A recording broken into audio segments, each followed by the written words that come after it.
people don't know what a publicist do and what a publicist is.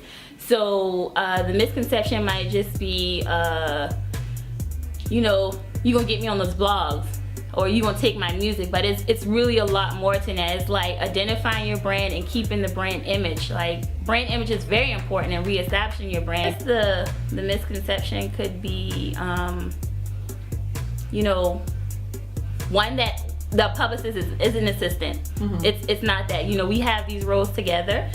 Your publicist isn't your assistant. Your publicist is to make sure that the public is aware of who you are, to keep your brand image going, to handle crises. Crisis, there's a lot of crises, especially when it's dealing with, you know, artists. So, you know, just, you know, handling those things. The advantage, for one, I think I'm very loyal, but I work as if this is a full-time job. I really do. You pay for what you get, you see what I'm saying? And so you have expectations of me, and, you know, on the verse side I had expectations for whoever I'm working with, but I really try to just work to the full potential, doing more than 100% for, you know, the people I'm working with, using the knowledge I have, the contacts, you know, just being, I'm an open and honest person. So I honestly ask, what is it that you want to achieve? What do you want from me? And, you know, how can we get there together? So long we're on the same page, we're reaching our goals and, you know, meeting those objectives, then I think that's a good advantage.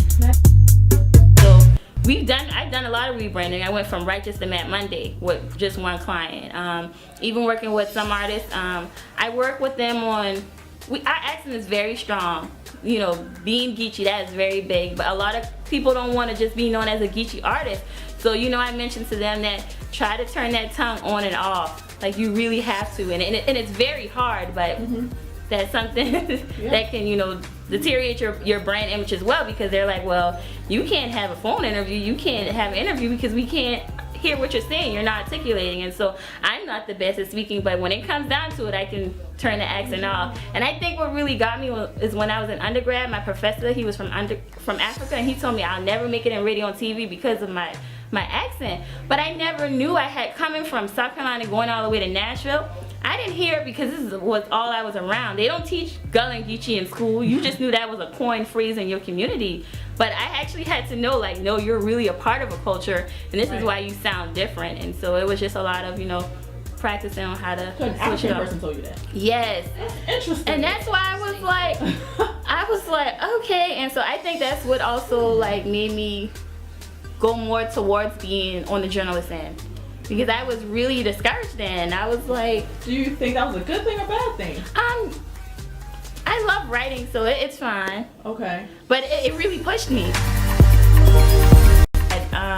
My parents just wanted something different for us. Like, I really got to give it to them.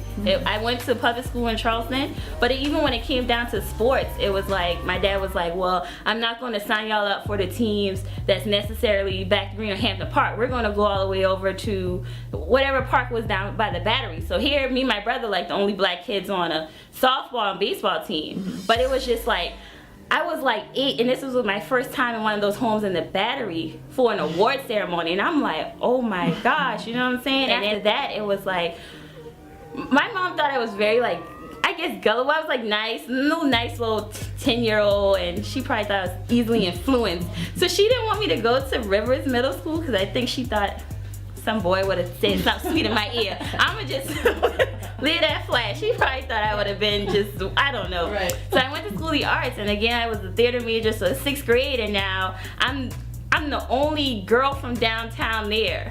Like, I remember the first day of school, I had the side ponytail, my Jordans on, and it's like, wait, all these little girls go to the Limited too. So it's like culture changes at the same time. Was around a lot of different things. And I mean, yeah, racism still exists. We all know that. But still, there are people that you need to rub shoulders with, swallow it, and keep going. Because you're going to get something from them at the end of the day. Right. They're going to tell you something that, you know, whether it's good or bad, but you're going to have to run with it and, you know, make it better.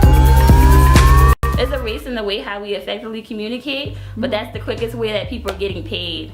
So those avenues are very important now, to even become familiar using them, as well as like photography. Like now at stations, they require that you shoot, edit, and you know, anchor your own Everything. stuff. Yeah. You gotta do it all. Everything. So new media is taking over. I'm really looking forward to see what's next because it happens so fast. So I'm looking forward to I can't even imagine what could be next, actually. Me either.